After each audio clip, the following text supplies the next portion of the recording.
Hi everyone and welcome back to the Deadpool Cave for I Heard a Rumour. Hate to break it to you, nerd lord, but I'm just a toy. I have no idea what you're saying. Or do I? Meet my co-host for today, who'll hopefully... Welcome to DPTV. I'm your host, Wade.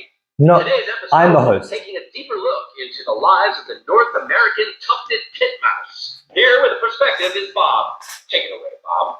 My name's not Bob, but okay. Could you just let me... Interesting take. But let me put it to you this way.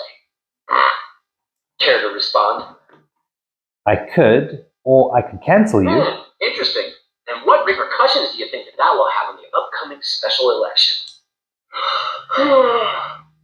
I'm never going to get through this. Okay, could you please... And what impacts would that have on the economy? And my 401k? You're cancelled.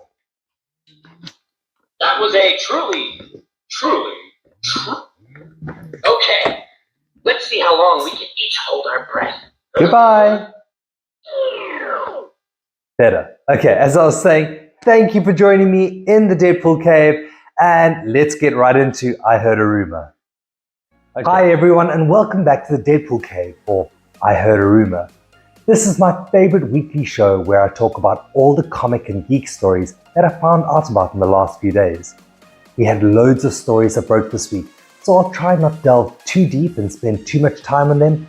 It'll be more of an overview. If any of them pique your interest, then you can read more about them on sites like DC Fans Kerala, MCU Portal, or a great one, Comic Book Resources, or CBR. Please remember to like, comment, and subscribe. Share this link with your friends so we can grow the channel. Stick around till after the intro, and we'll get right into it.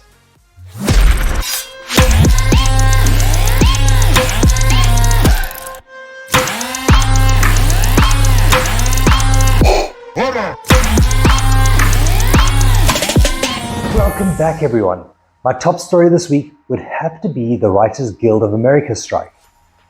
If you remember last week, I said that if they didn't come to an agreement, they would strike, and so they did.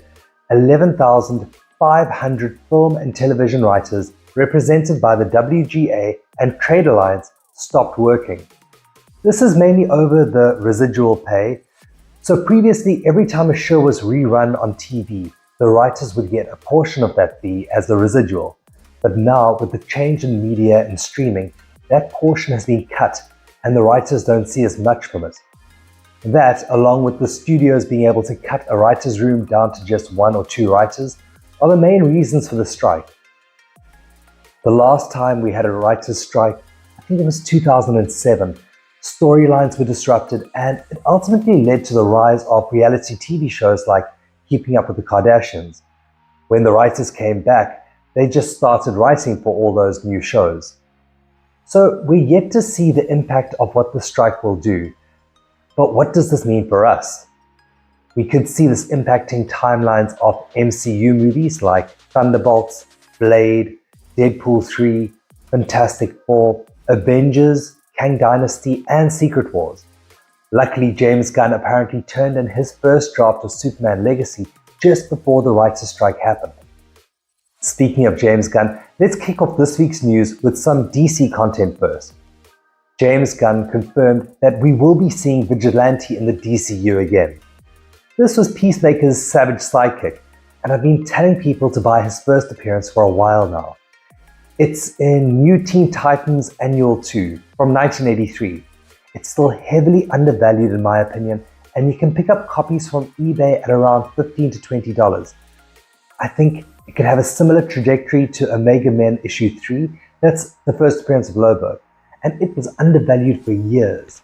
Okay, back to DC news, and Warner Brothers was apparently going to cast Clint Eastwood as Batman in a live-action Batman Beyond movie.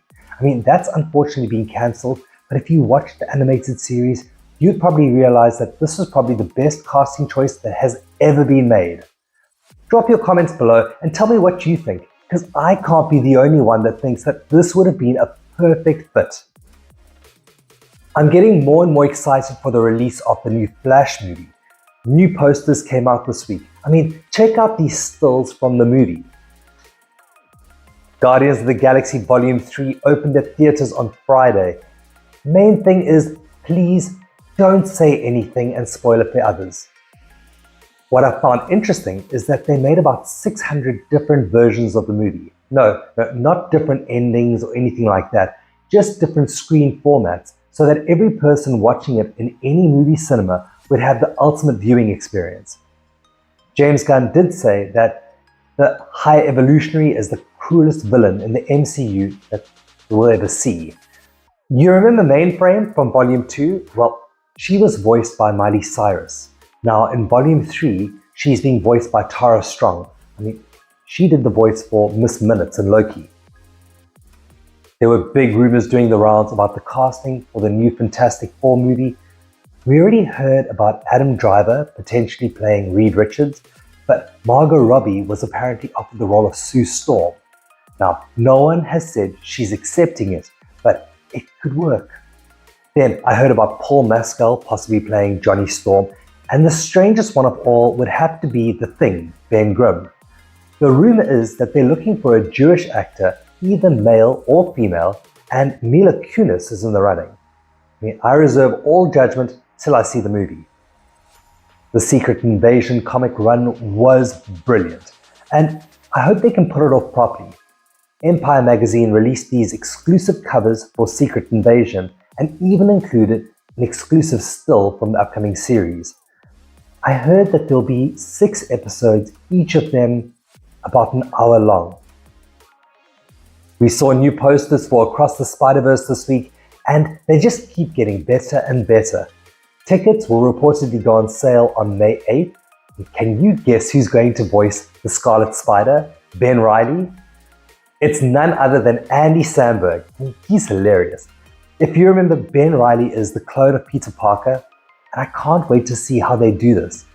I heard the new movie is going to have a runtime of 2 hours and 20 minutes, making it the longest animation ever to be made by a Hollywood studio.